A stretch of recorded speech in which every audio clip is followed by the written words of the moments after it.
자, 414페이지가 되겠습니다. 부동산 신디케이션을 한번 보겠습니다. 자, 부동산 신디케이션은 다수가 돼요. 소수가 아니라 다수. 자, 이 다수의 이 다수의 투자자들의 자금. 자, 이 다수의 투자자들의 자금과 이 개발업자에 서서의 개발 사업에 대한 전문적인 노하우, 이 전문성을 결합을 한 거죠. 그래서 결합을 해서 공동으로 부동산 개발 사업을 수행하는 걸 말합니다. 그래서 공동으로 개발 사업을 수행하는데 이 두 가지를 결합한, 자, 이 두 가지를 결합한 이 투자자의 이 집단을 부동산 신디케이션이라고 합니다.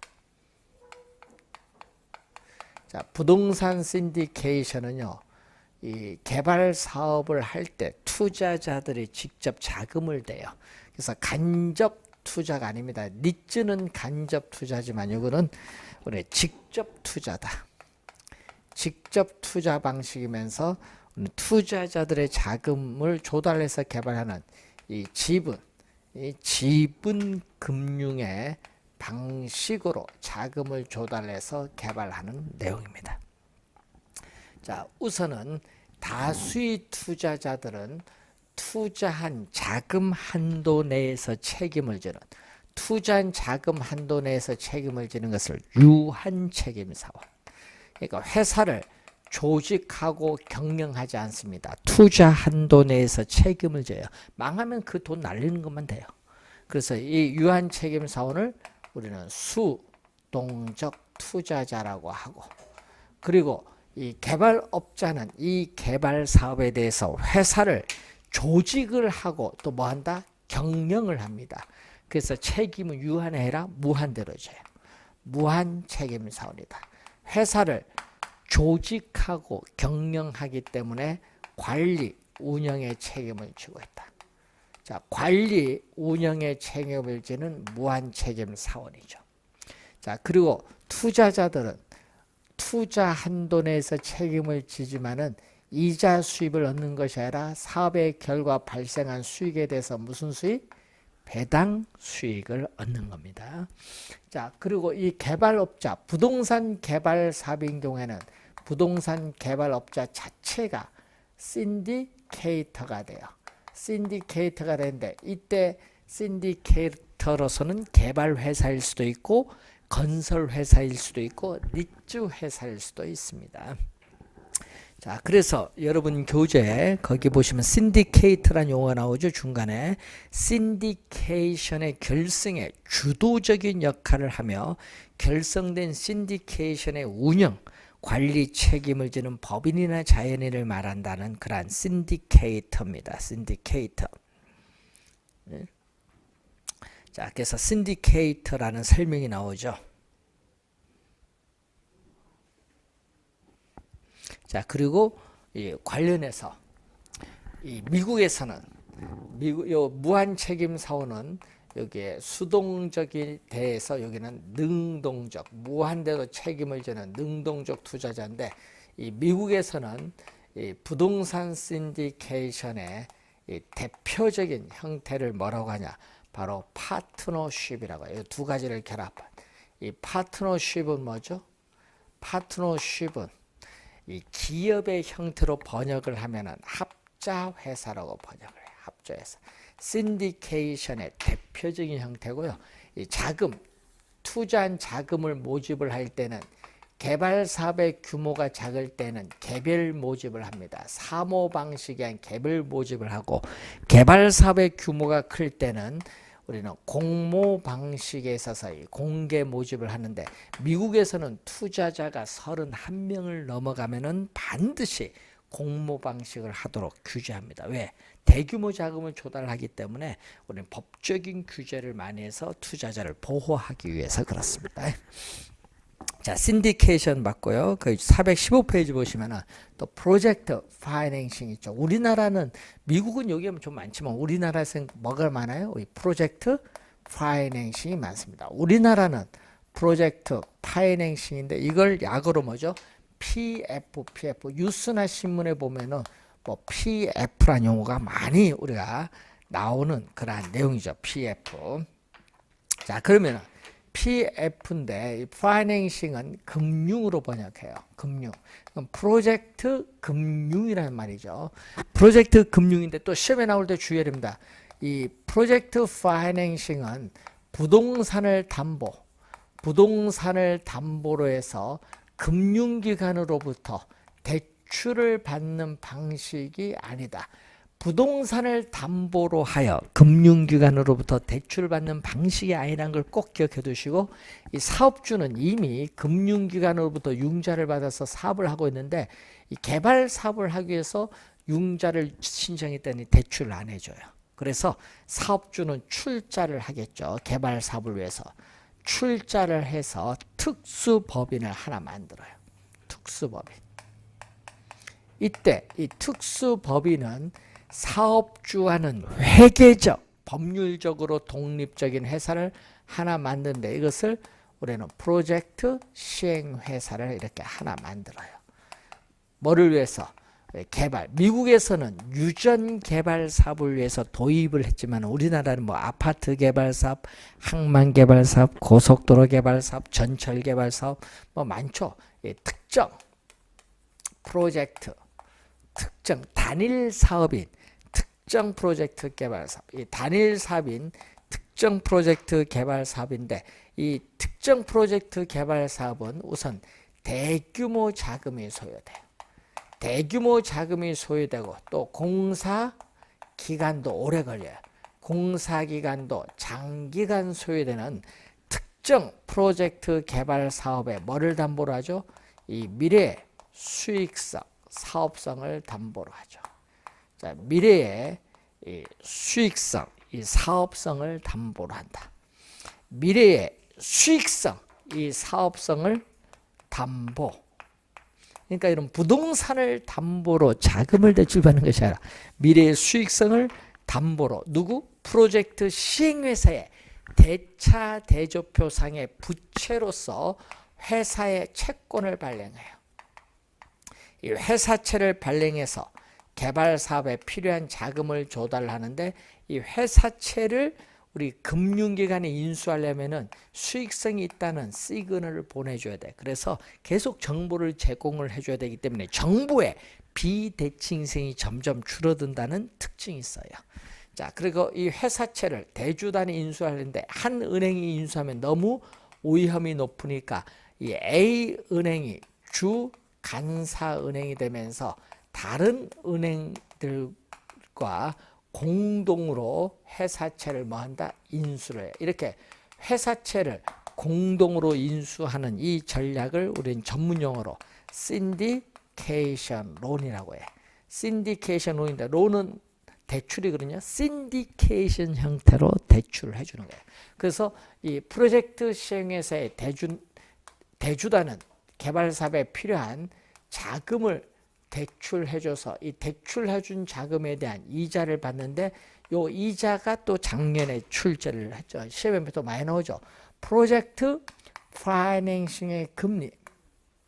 프로젝트 파이낸싱의 금리는 일반 기업의 대출 금리가 여기서 4%면 요건 한 12, 3% 상당히 높아요. 왜? 미래의 불확실성에 따른 위험이 높으니까 상당히 위험이 높아요. 자, 위험이 높기 때문에 높은 금융 비용을 수반한다는 문제점도 있고 또 이 사업이 성공하면은 금융기관은 높은 금리로 받으니까 수익이 높을 수 있는 그런 특징도 있습니다. 자, 그리고 이 특정 프로젝트 개발 사업에 있어서 미래의 현금 수입과 현금 지출, 이 현금 흐름이 이 회사채에 대한 상환의 재원으로 삼는데 만약에 이 개발 사업이 망하면은 대주단은 어떻게 돼? 프로젝트 시행회사가 가지는 자산이나 미래의 현금 흐름에 대해서만 원리금 상환을 요구할 수 있다. 이 사업주에게는 원리금 상환을 요구할 수 없죠. 그래서 사업주는 개인적인 채무가 없는 뭐를 원칙? 비소극 금융을 원칙으로 한다. 비소극 금융. 시험에 벌써 4번 출제했었죠. 작년에 나왔고 비소극 금융으로 원칙을 한대. 현실적으로는 이 개발 사업의 일정 부분 보증하죠. 보증을 하기 때문에 보증한 부분에 제한을 해서 그 부분에 대해서 원리금 상환을 요구할 수 있는 제한소극 금융의 경우가 일반적이다. 자, 작년에 또 출제했었죠. 19에 나오고 한 4번 나왔어요. 또 사업주는 프로젝트 시행회사가 조달한 자금을 사업주가 이용을 합니다. 그래서 사업주는 자신의 대차대조표상 부채와는 관계없이 자금을 더 조달해서 이용 가능해요. 그래서 장부 외에 자금을 융통하는 효과가 있기 때문에 이전보다 부채를 수용할 수 있는 능력이 이전보다 더 높아진다. 이것은 사업주가 가지는 장점. 이거는 사업주가 가지는 장점.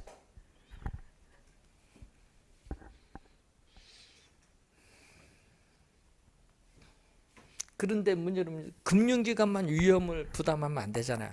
그래서 금융기관은 위험을 분산하기 위해서 여러 이해관계인들에게 우리는 보증을 요구하기도 해요. 원료 공급업자, 구매자, 시공사인 건설회사, 국제사업일 경우엔 정부 등의 보증을 요구하기도 해요. 위험을 분산시키는 겁니다.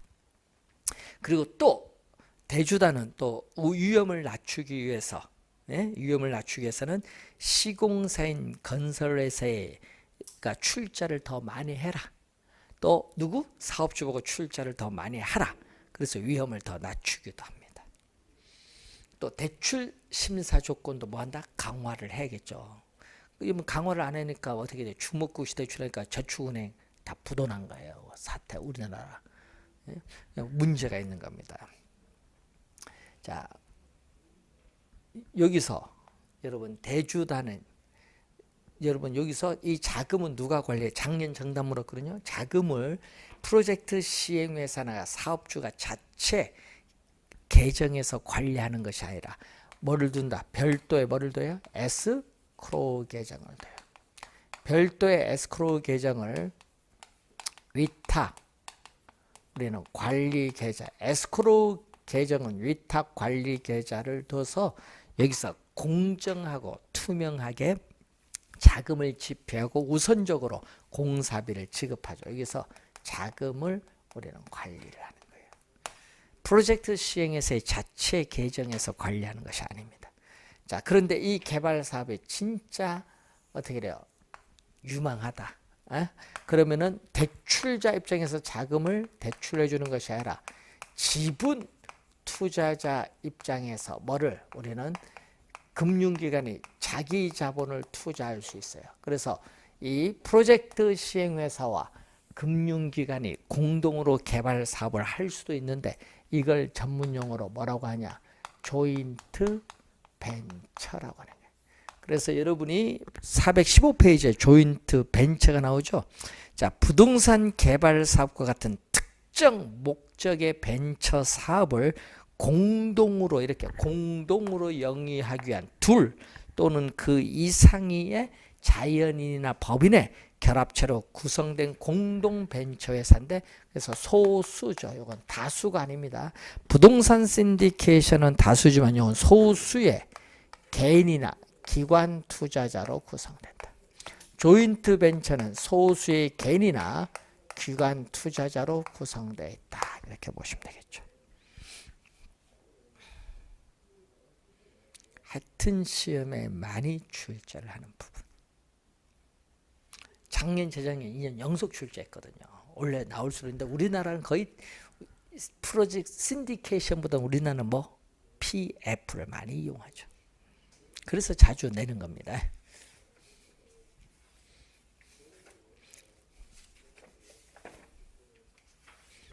자, 여러분 이제 부동산 우리가 관련해서 453페이지에 최유효용이죠. 자, 우리가 부동산 활동에 있어서 행위의 기준이 되고 우리 여러 가지 토지의 대안적 이용에 대한 우선순위를 결정해주는 기준이 되는 개념이 최유효 이용이죠. 자, 최유효 이용은 상당히 일반 상품에는 없고 부동산에만 적용되는 용어죠. 그래서 알프레드 마샬을 이걸 최고 최선의 이용이라고 하는데, 이 객관적으로 보아 이 통상의 이용 능력입니다. 그래서 최유효 이용은 전문가가 아니다. 예? 그러면 전문가, 고도의 부동산 전문가에 의한 전문적인 능력을 가진 사람의 이용이 아니라 뭐죠? 우리는 통상의 이용 능력. 객관적으로 보아 통상의 이용 능력을 가진 사람에 의한 합리적이고 합법적인 최선의 이용 방법을 최유효 이용이라고 합니다. 개념. 자, 집약도 한번 볼까요? 토지용의 집약도. 자, 454페이지 맨 밑에 보시면은, 자, 토지 이용에서의 집약도는 뭐 우리 지대 이론에서도 중요한 용어잖아요. 이 단위 면적 1제곱미터당 토지에 투입되는 노동과 자본의 상대적 이 크기를 집약도인데, 토지 이용의 집약도가 낮은 토지용은 농촌에서의 토지용을 의미하는 조방적 토지용이라고 하고, 토지 이용의 집약도가 높은 토지용은 도시에서의 토지용을 주로 말하죠. 그래서 집약적인 토지 이용이라고 해요. 그래서 이 집약 한계와 조방 한계라는 용어가 나와요. 이 집약 한계라는 것은 이 투입되는 한계 비용이 이 투입되는 한계 수입과 일치하는 데까지 추가로 투입하는 경우에 집약도인데, 자, 한계 비용은 뭐죠? 상품을 하나 더 생산하는데 총 비용이 얼마나 변하느냐. 이건 시장에서 상품을 하나 더 판매하는데 총 수입은 얼마나 변하냐. 이 두 개가 서로 같을 때 우리는 이윤이 뭐가 된다? 극대화가 돼. 이윤 극대화 수준의 집약도 또는 이 상태를 우리는 토지에 있어서 무슨 상태? 최유효 이용의 상태다. 자, 그리고 조방 한계는 최적 조건 하에서도 생산비를 겨우 감당할 수 있는 수익밖에 올릴 수 없는 경우에 집약도를 말하는데, 이 총수입과 총비용이 서로 같아요. 총수입과 총비용이 같기 때문에 여기는 손익, 우리가 분기점 수준, 초과 이윤도 없고 손실도 없는 손익 분기점 수준의 집약도를 조방 한계라는 용어를 사용한다. 집약도. 자, 도시 스프롤이 또 가끔 나오죠. 자, 도시 스프롤 형상은 뭐냐? 스프롤은 뭐예요? 확산이거든요. 도시 스프롤 형상하면 도시가 확산, 도시는 외곽으로 확산되잖아요.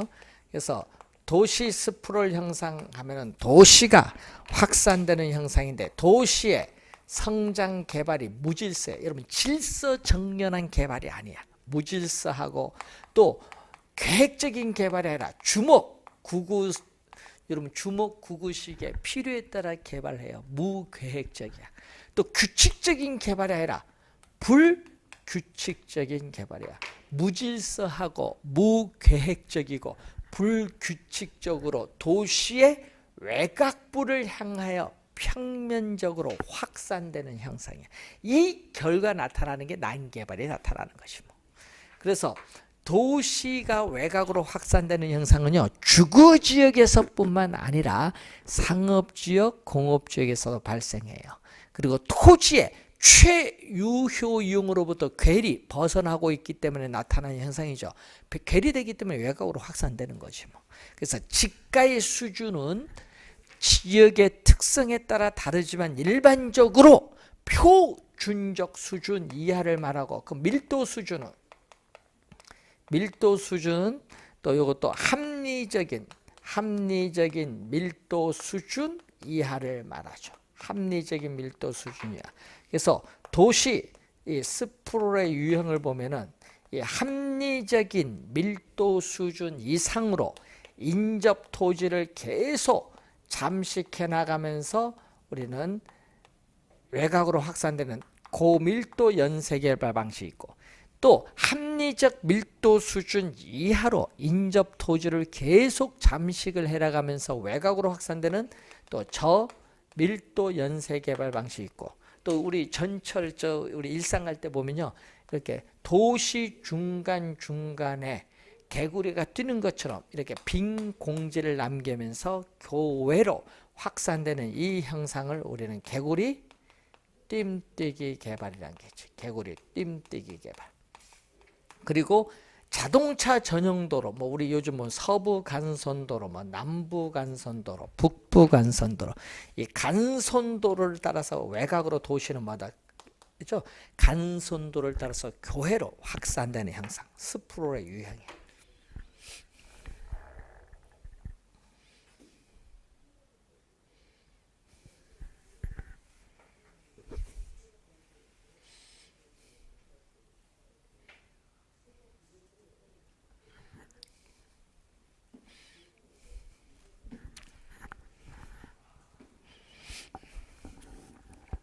자, 스프롤의 유형에 관련된 용어 하나 기억을 해 주시기 바라고요. 자, 439페이지에 부동산 개발로 갑니다. 자, 부동산 개발은 공간 개발입니다. 인간에게 필요로 하는 공간을 제공해 주기 위해서 토지를 개량하는 활동을 부동산 개발이라고 합니다. 자, 그러면 부동산 개발의 주체를 보게 되면은, 자, 공적 주체를 공공개발 주체라고 해요. 제1섹터라고 하는데, 국가, 지방자치단체, 공사 부문에 의한 개발, 여러분 한국토지주택공사나 서울도시개발공사 이런 것은 공사 부문이죠. 그건 공적 주체입니다. 그리고 사적 주체를 민간개발 주체인데, 여기는 어떻게 돼요? 토지 소유자 개인, 조합, 주택 건설 사업자가 여기 되고, 제3섹터란 게 있죠. 제3섹터는요, 우리는 민간의 자금과 기술을 이용을 하고, 또 공공은 뭐를? 인허가, 행정적 측면에서 인허가를 담당을 해서 공공, 민간이 공동으로 개발하는 것을 제3섹터라는 용어를 사용해. 부동산 개발의 주체 한번 확인을 해 두시기 바라고. 자, 그러면은 여러분이 459페이지에 부동산 개발 과정인데, 누구 얘기죠? 이제 시험 문제 나오는 건 월포드 얘기인데, 여러분 시험 문제는 이 월포드 얘기가 계속 나와요. 뭐 당연히 작년도 나오고 재작년 계속 출제하는 거예요. 월포드의 세 가지를 배울 건데, 첫 번째가 월포드 내용 중에서 개발 과정이죠. 개발 과정. 작년에는요, 개발 과정 이 단계 순서를 물었는데 두 번 출제했거든. 12회 26회 시험 순서 두 번 출제한 내용이에요. 첫 번째가 뭐죠? 첫 번째가 어떠한 형태의 개발을 할 거냐, 또 개발된 공간을 어디에 위치시킬 것인가, 구상 아이디어 단계입니다. 두 번째가 예비적 타당성 분석 단계죠. 자, 19회 시험, 23회 시험, 25회 시험에 출제를 또 했었죠. 그래서 여러분 개발 사업을 한다고 예상을 할 경우에 개발 사업으로부터 미래에 예상되는 현금 수입과 현금 지출을 뭘로 우리는 정밀하게 분석하는 것이 아닙니다. 정밀하게 분석하는 것이 아니라 뭐 계략적으로 계산을 해서 사전에 미리 수익이 있느냐 없느냐, 사전에 미리 수익성을 검토해 보는 단계입니다. 자, 그리고 세 번째는 그럼 수익성이 있으면 땅이 있어야 개발하죠. 적정한 부지를 모색하고 확보하는 단계죠. 부지 구입 단계입니다. 네 번째는 이제 부지를 했으니까 타당성, 이제 정밀하게 분석해야죠. 타당성 분석 단계. 자, 여러분이 설계, 시공 가능하냐, 기술적 타당성 분석, 또 토지이용 규제, 지역주구제 어떻게 돼요? 또 맞느냐, 법률적 타당성 분석, 그리고 개발 사업으로부터 미래에 예상되는 수입과 비용을 비교해야겠죠. 경제적 타당성 분석입니다. 이 세 가지 중에서도 경제적 타당성 분석이 가장 중요한데, 자 여기서 시험 문제 또 우리가 출제를 2번 출제한 게 있죠. 뭐를 출제했냐면 요걸 출제했거든요. 타당성 분석에 있어서의 결과가 비록 동일하다고 할지라도 개발업자에 따라서 그 개발 사업이 채택될 수도 있고 그렇지 않을 수도 있다. 이걸 2번 출제했어. 그 질문을. 왜냐하면은 개발업자마다 그 개발 사업에 대해서 요구하는 수익률이 다를 수 있기 때문에 개발 사업의 타당성이 있다 없다 말하기가 곤란한 거예요. 그리고 5번째는 자금을 조달하는 무슨 단계? 금융 단계. 6번째는 택지를 조성하는 뭐다? 건설 단계. 물리적 공간을 창조하는 단계로서 7번째 뭐 또 21회 시험에 또 출제했었죠. 무슨 단계? 마케팅 단계. 마케팅 단계는 뭐죠? 우리는 개발 사업이 성공했느냐 실패했느냐 여부인데, 개발 사업의 성공 실패 여부는 뭐에 달려있다? 그 개발 사업의 시장성 여부에 달려있는데, 이 용어 자주 나오죠. 시장성은 개발된 부동산이 시장에서 매매 또는 임대될 수 있는 능력을 묻는 거죠. 매매 또는 임대될 수 있는 능력. 이 가능성이 있으면 성공하는 거고 가능성이 없으면 실패지. 자, 그래서 우리는 개발 사업의 초기 단계에서부터 임대 활동이 이루어지는 것이 바람직하다. 왜냐? 공실률을 줄이고 점유율을 높여서 안정적인 임대료 수익을 확보하기 위해서는 개발 사업 초기 상태에서부터 임대 활동이 이루어지는 것이 바람직하다는 거죠. 그래서 마케팅 단계.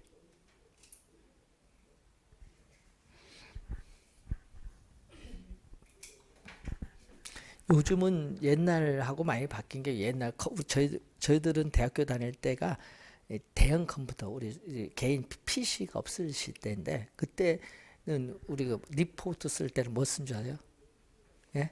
리포트 용지 요거 자필로 쓰잖아.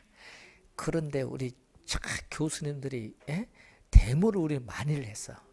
우린 1년 내내 데모했어. 뭐 한 달 수업, 1년 동안 한 달 수업 뭐 받지도 못했어. 뭐 데모 시대인데 우리 할 때는. 그러다 보니까 성적을 주긴 줘야 되니까 리포트를 했는데, 야, 이 컴퓨터 있으면 얼마나 좋아요. 근데 글씨를 써야 되는데 리포트 용지 최소 30장 하니까 이게 엄청 아파요. 30장. 근데 그게 6과목이면 여기 몇 장을 써야 돼. 예? 그러니까 머리 아프죠. 뭐 쓰는 건 괜찮아. 또 생각하고 논문형도 써야 되니까. 근데 그걸 또 양이 많을수록 점수를 잘 줘. 성적은 점수를 안 줘. 야, 그래도 이게 얼마나 힘들겠어요. 컴퓨터 있으면 뭐야 요즘 얼마나 편해. 예? 그런데 그러다 보니까 옛날 배운 이제 책들이 아니야. 이제는 뭐야, 이마케팅이라는 게 막 나오게. 마케팅이요, 이제는 TV로 인한 마케팅도 중요하지만 컴퓨터로 인한 마케팅. 여러분 조사를 해봤더니요, 사람들이 우리 소비 주 계층을 봤더니 뭐다, TV를 보고 구매를 안 해요. 뭐를 한다? 인터넷, 컴퓨터를 통해서 구매, 광고가 많은 거예요. 효과가 엄청 커. 그럼 부동산도 뭐를 해야 돼요?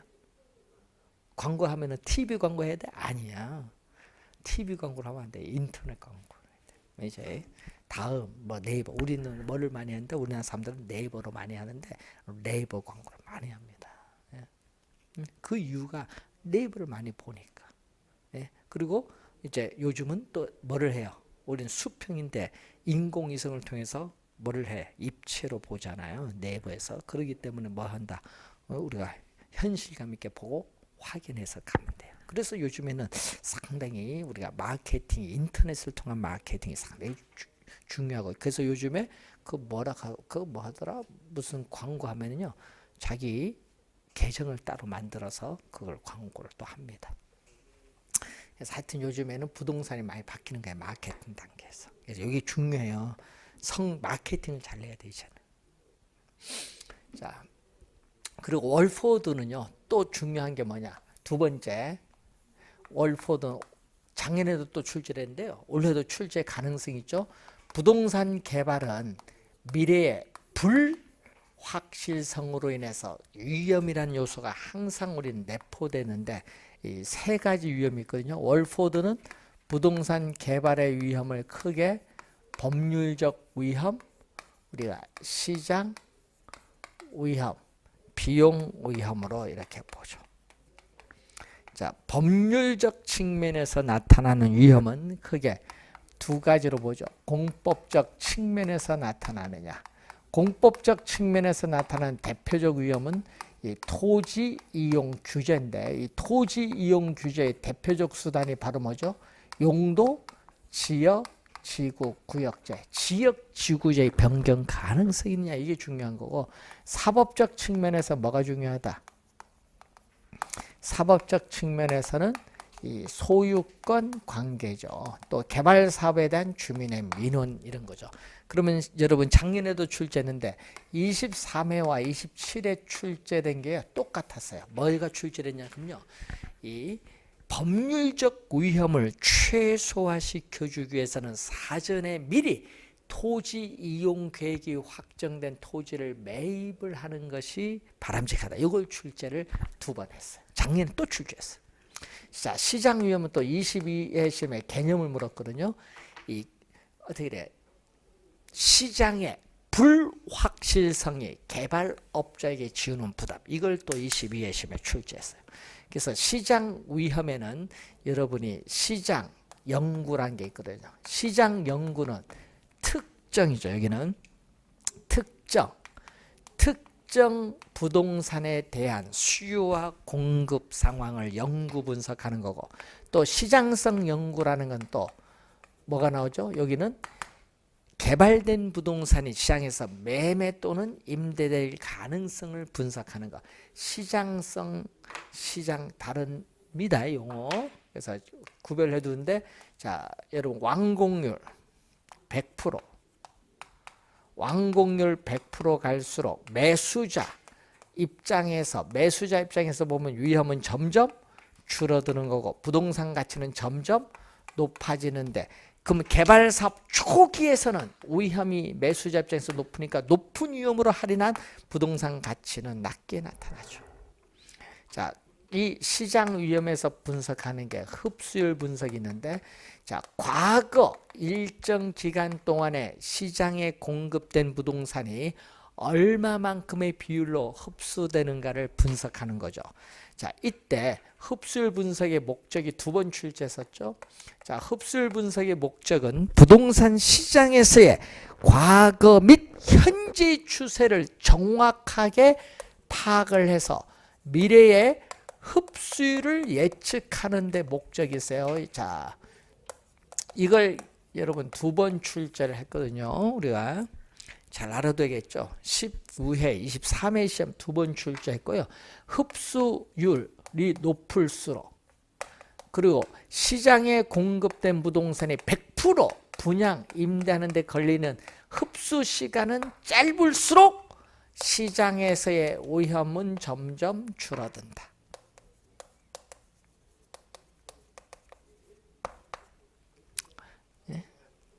비용 위험. 흡수율 분석 개념은 또 25회 또 출제했었죠. 비용 위험은 물가가 지속적으로 상승하는 인플레이션이 우리가 발생을 하면 인건비나 각종 건축비가 오르거든요.